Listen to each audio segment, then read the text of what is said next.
ഇത് ഞാൻ ഫേസ്ബുക്കിലൊരു പോസ്റ്റ് ഇടാൻ സംബന്ധിച്ച് ഞങ്ങളുടെ സ്ഥലത്തെ അമ്പലത്തിനെ സംബന്ധിച്ചൊരു പോസ്റ്റ് ഇട്ടായിരുന്നു. അപ്പോൾ അതിലൊരു തിരുമറി നടന്ന കാര്യം വെച്ചാണ് ഇട്ടത്. പലരുടെയും ഒരു പിരിവ് വാങ്ങിച്ചിട്ടുണ്ട്. അപ്പോൾ അത് ഇവരുടെ പേഴ്സണൽ അക്കൗണ്ടിലേക്കും പലരും ഇട്ട് കൊടുത്തിട്ടുണ്ട്. അമ്പലത്തിൻ്റെ അക്കൗണ്ട് ഇതിൽ ഈ ഒരു ഓഡിറ്റിങ് നടന്നിട്ടില്ല. വോട്ട് ചെയ്ത് കഴിഞ്ഞിട്ട് ഈ തിരിച്ചു വരികയായിരുന്നു. അപ്പോൾ വോട്ടിന് കയറി പോകുമ്പോൾ തന്നെ ഇവർ 4-5 പേര് അവിടെ നിൽപ്പുണ്ടായിരുന്നു. ഇയാളുടെ മകനാണ് ഏറ്റവും കൂടുതൽ ക്രൂരമായിട്ട് എന്നെ മർദ്ദിച്ചത്. ഭരതൻ എന്നാണ് അവൻ്റെ പേര്. അവനെ ഇടിക്കട്ടുകൊണ്ട് തന്നെ ഇടിക്കുകയും ഇതിലെനിക്കൊരു വിശ്വാസമില്ല, പോലീസിലെനിക്കൊരു വിശ്വാസമില്ല. നമസ്കാരം. ക്ഷേത്ര പുനരുദ്ധാരണത്തിനായി ഫണ്ട് സമാഹരിച്ചതിൽ ക്രമക്കേട് ആരോപിച്ച് ഫേസ്ബുക്കിൽ പോസ്റ്റിട്ടയാൾക്ക് ക്രൂരമർദ്ദനം.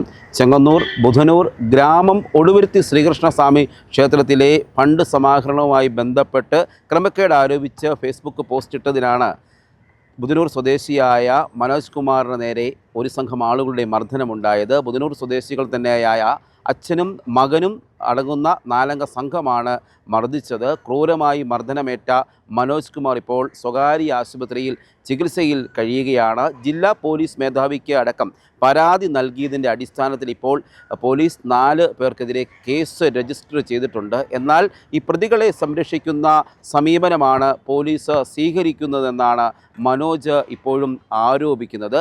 മർദ്ദനം ഏറ്റതിന് പിന്നാലെ ഇദ്ദേഹത്തിൻ്റെ കഴുത്തിലുണ്ടായിരുന്ന സ്വർണ്ണമാലയും ഇവർ മോഷ്ടിച്ചതായും പരാതിയിൽ പറയുന്നു.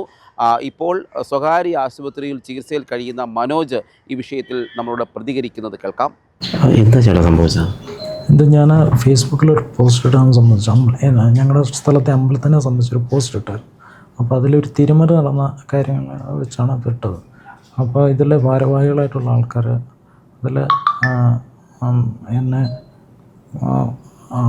ക്രൂരമായി മർദ്ദിച്ചു. ഇതിൽ ഒരു ഗോപകുമാർ എന്ന് പറഞ്ഞ ഒരാളും അദ്ദേഹത്തിൻ്റെ മകൻ ഭരതൻ എന്ന ആളും പിന്നെ ഒരു സുരേഷ് എന്ന് പറഞ്ഞാൽ അവനെ കഞ്ചാവ് ഗുണ്ടായിസം മറ്റ് ഒരുപാട് സ്ത്രീവിഷയങ്ങളൊക്കെ ഉള്ള ആളാണ്. പിന്നെ ഒരു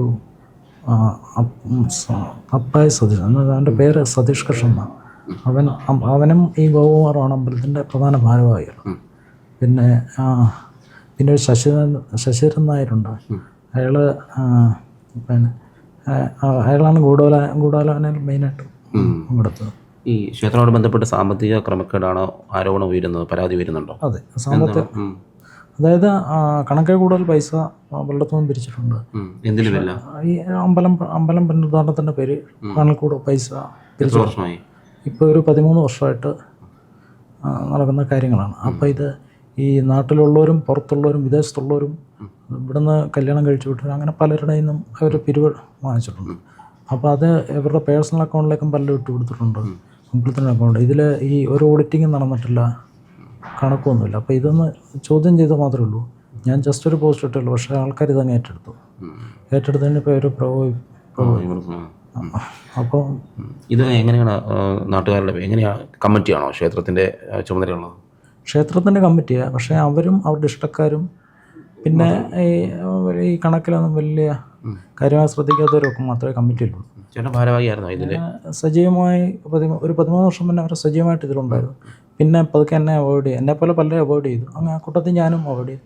അപ്പോൾ ഈ ക്ഷേത്ര കമ്മിറ്റി പ്രധാനമായിട്ടുള്ളവർ ഒത്തിരി പേരെ മർദ്ദിച്ചിട്ടുണ്ട്. അവർ ഒരുപാട് ആൾക്കാരെ മർദ്ദിച്ചിട്ടുണ്ട്. ഈ മർദ്ദനം ഉണ്ടാകുന്നത് എപ്പോഴായിരുന്നു, എവിടെ വെച്ചായിരുന്നു? ഇത് പിന്നെ ഗ്രാമം ജംഗ്ഷൻ അടുത്ത്, അതായത് ഏകദേശം എൻ്റെ വീടിൻ്റെ എൻ്റെ കുടുംബ വീടിൻ്റെ ഫ്രണ്ടിൽ വെച്ചായിരുന്നു. തൊട്ടടുത്ത് വെച്ചായിരുന്നു. അത് ഞാൻ വോട്ട് ചെയ്ത് കഴിഞ്ഞിട്ട് ഈ തിരിച്ചു വരികയായിരുന്നു. അപ്പോൾ വോട്ടിന് കയറി പോകുമ്പോൾ തന്നെ ഇവർ 4-5 പേര് അവിടെ നിൽപ്പുണ്ടായിരുന്നു. അപ്പോൾ എനിക്ക് തോന്നി ഒരു ഗൂഢാലോചനയുടെ സ്വഭാവം പോലെ തോന്നി. അപ്പോൾ ഞാൻ വോട്ട് ചെയ്ത് കഴിഞ്ഞ് പെട്ടെന്ന് തന്നെ കുടുംബ വീട്ടിലേക്ക് വന്നൊരു സാധനം എടുത്തിട്ട് ഞാൻ നേരെ കാറിലേക്ക് വരുമ്പോഴാണ് ഈ പറഞ്ഞ ഗോപകുമാർ എന്ന് പറഞ്ഞ ആൾ എന്നെ വന്ന് ഇടിക്കുകയും ചവിട്ടുകയും പിന്നെ അപ്പായി എന്ന് പറഞ്ഞ ആൾ, അപ്പോൾ അപ്പായി എന്ന് പറഞ്ഞാൽ സതീഷ് കൃഷ്ണൻ, അവൻ എന്നെ പിടിച്ച് തെള്ളിയിട്ടു. അപ്പോൾ അവരുടെ ഒരടി താഴ്ചയിൽ കുഴി ഉണ്ടായിരുന്നു. അപ്പോൾ അതിലേക്ക് ഞാൻ വീഴുകയും പിന്നെ ഒരു 3-4 ചവിട്ടി. പിന്നെ ഇതിൻ്റെ ഇടയ്ക്ക് ഇയാളുടെ മകനാണ് ഏറ്റവും കൂടുതൽ ക്രൂരമായിട്ട് എന്നെ മർദ്ദിച്ചത്. ഭരതൻ എന്നാണ് അവൻ്റെ പേര്.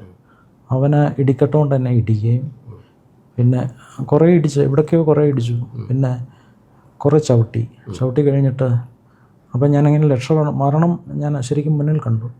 എങ്ങനെ രക്ഷപ്പെടണം എന്നുള്ള ആ ഒരു പാനിക് അവസ്ഥയിൽ ഞാൻ ബൈക്കിലോട്ട് മാറി. പെട്ടെന്ന് ബൈക്കിലോട്ട് മാറിയിട്ട് പിന്നെ എഴുന്നേറ്റ് എങ്ങനെ എന്തെങ്കിലും എന്ത് ചെയ്യണമെന്ന് അറിയുന്നില്ല. അപ്പോൾ അടുത്തേക്ക് ഈ സുരേഷ് എന്ന് പറഞ്ഞാൽ കമ്പി പോലെ എന്തോ സാധനം കൊണ്ട് എൻ്റെ തലയുടെ ബാക്കിലും അടിക്കുകയും അതിൻ്റെ സൈഡിൽ അടിക്കുകയൊക്കെ ചെയ്തു. അപ്പോഴത്തേക്ക് എനിക്കൊരു ബോധം പോയ പോലെ തോന്നി. അപ്പോഴത്തേക്ക് ആൾക്കാർ കൂടി വരുന്നുണ്ട്. അപ്പോഴത്തെ കുറച്ച് കഴിഞ്ഞപ്പോഴത്തേക്ക് ഈ ഭരതൻ എന്ന് പറഞ്ഞ ആൾ ഓടി വന്നിട്ട് എൻ്റെ ഷർട്ട് വലിച്ചു കീറി കഴിഞ്ഞ് എൻ്റെ കഴുത്തിലൊരു 3 പവൻ്റെ മാലയുണ്ടായിരുന്നു. അത് ഇദ്ദേഹം വലിച്ചു പൊട്ടിച്ചിട്ട് പിന്നെ അദ്ദേഹത്തെ ഞാൻ കാണുന്നില്ല. അപ്പോൾ പിന്നെ അത് കഴിഞ്ഞിട്ട് ഇദ്ദേഹത്തിൻ്റെ ഞാൻ ആ മാല പോയ വെപ്രാളത്തെ ഇങ്ങനെ അയാളെ നോക്കുകയും പെട്ടെന്ന് ഈ ഇദ്ദേഹത്തിൻ്റെ അച്ഛൻ വന്നെ അടിക്കുകയും പിന്നെ ഇടിക്കുകയും ഓക്കെ. അപ്പോഴത്തേക്ക് ആൾക്കാർ ബഹളം വെച്ചു. ആൾക്കാരാണ് ആശുപത്രി കൊണ്ടുപോകുന്നത്? അല്ല, ആൾക്കാർ ഇവരെ പേടിച്ച് കൂടുതൽ സ്ത്രീകളായിരുന്നു അവിടെ. അപ്പോൾ ഇവരെ പേടിച്ച് ആരും അടുക്കത്തില്ല. അപ്പോൾ ഞാൻ ഒന്ന് എഴുന്നേറ്റ് ആരോ ഒന്നും തന്നെ പിടിച്ചെഴുന്നേൽപ്പിച്ചു. എഴുന്നേറ്റ് കഴിഞ്ഞപ്പോൾ ഞാൻ ചുറ്റോടെ ആരെങ്കിലും വരുമെന്ന് നോക്കിയിട്ട് ആരും വരുന്നില്ല. എനിക്കൊരു ബോധം പറയുന്ന പോലെ എനിക്ക് തോന്നി.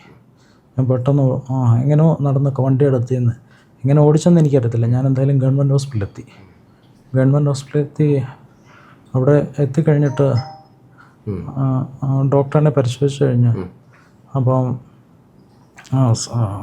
എക്സ്റേ ഒക്കെ എടുത്തു. സ്കാനിങ്ങിന് VSM ഹോസ്പിറ്റലായിരുന്നു പോകേണ്ടത്. അപ്പോഴത്തേക്ക് കൂടെ ആരെങ്കിലും എല്ലാം വിടത്തില്ല എന്നവർ പറഞ്ഞു. അപ്പോൾ പിന്നെ അളിയനൊക്കെ അവർ വോട്ട് ചെയ്ത് കഴിഞ്ഞിട്ട് ഇവിടുന്ന് തിരിച്ചു പോകുമായിരുന്നു. ആദ്യം താലൂക്കാശുപത്രി ചെന്നതിന് ശേഷം ഡോക്ടർ കണ്ടിട്ട് സ്കാനിങ് റിപ്പോർട്ടെല്ലാം കണ്ടിട്ട് ബ്രെയിനിലൊരു ചെറിയ പ്രോട്ടീൻ പോലെ കണ്ടു. അപ്പോൾ അവർ പെട്ടെന്ന് ഇങ്ങോട്ട് ട്രാൻസ്ഫർ ചെയ്തിരുന്നു. അപ്പോൾ ഇവിടെ വന്നിട്ട് പ്രൈവറ്റ് ഹോസ്പിറ്റലിൽ വന്നു. അതെ, ഇവിടെ വന്ന് താങ്കൾ പറഞ്ഞ മൊഴികളൊക്കെ പോലീസ് രേഖപ്പെടുത്തിയാണോ കേസെടുത്തിരിക്കുന്നത്? മൊഴി എടുക്കാൻ വന്നപ്പോൾ ഞാൻ ICUലായിരുന്നു. ഒരു ഹാഫ് സഡേഷനായിരുന്നു. അപ്പോൾ അവർ പിന്നെ എന്നെ എന്തൊക്കെ പറഞ്ഞു, എന്തൊക്കെ ചോദിച്ചു. ഞാൻ അവരെ എഴുതിക്കൊണ്ട് പോയി. എന്നെ കൊണ്ട് അവർ ഉപ്പ് പിടിപ്പിച്ചിട്ട് എടുത്തിട്ടു. പോലീസിൻ്റെ ഭാഗത്തു നിന്നുള്ള പ്രതികരണം എന്തായിരുന്നു? പോലീസ് എനിക്ക് അവരുടെ ഇതായിട്ട് വന്ന് അവരുടെ ആളായിട്ട് വന്ന് ഒരു ഒത്തുതീർപ്പാക്കാൻ ശ്രമിക്കുന്നുണ്ടോ? അങ്ങനെ ഒന്നുമില്ല.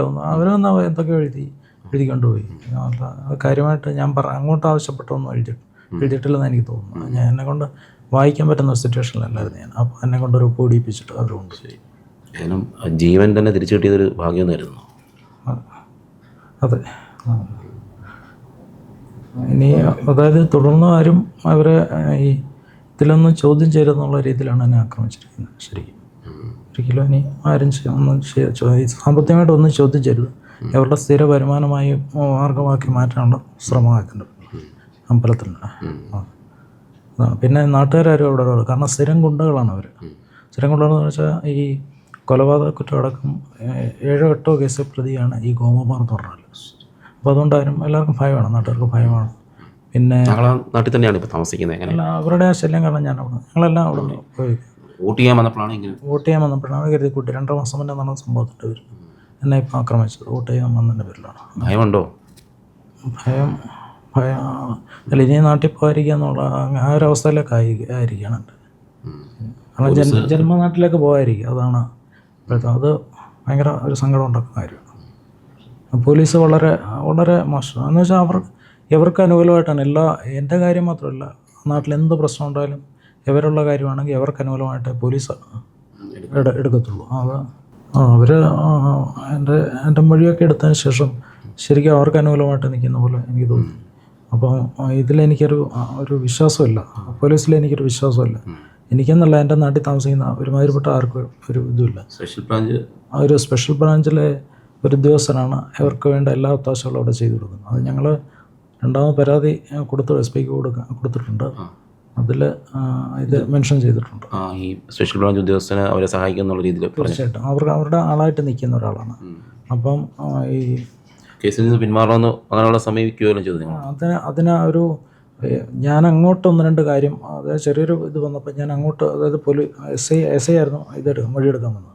അപ്പോൾ SIയോട് ഞാൻ അങ്ങോട്ട് പറഞ്ഞത് ഇതിൻ്റെ ഈ ഒരു സ്ത്രീയുടെ കൈ തല്ലിയൊടിച്ച കാര്യം അതൊക്കെ എല്ലാം ഉണ്ട്, അതിലെ പ്രതിയാണ് ഇയാൾ.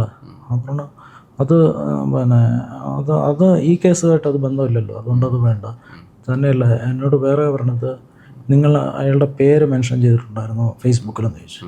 ഞാൻ പറഞ്ഞ അങ്ങനെയൊന്നും ഉണ്ടായിട്ടില്ല. ഉണ്ട്, അത് IT ആക്ട് പ്രകാരം കേസെടുക്കാവുന്ന ഇതാണ്. അതുകൊണ്ട് അതായത് എന്നെ ഭീഷണിപ്പെടുത്തുന്നത്. അപ്പം ഞാൻ പറഞ്ഞു ഞാനൊരു പൊതുപ്രവർത്തകനാണ്, ഞാൻ പിന്നെ അതുകൊണ്ട് എൻ്റെ അടുക്കെ ഞാൻ ഭയപ്പെടുത്താൻ സമൂഹമായിട്ട് ബന്ധപ്പെട്ട എല്ലാ കാര്യങ്ങളിലും ഞാൻ ഇടപെടും. അത് IT ആക്ട് പ്രകാരം അത് പോയാൽ പോയി, അതിനെനിക്ക് പ്രശ്നമൊന്നുമില്ല. സമൂഹമായിട്ട് ഞാൻ ഇടപെടുമെന്ന് ഞാൻ പാസയോട് പറഞ്ഞു. അയാൾ വല്ല ക്ഷുഭിതനായിട്ട് ഇവിടെ നിന്ന് ഇറങ്ങിപ്പോയി.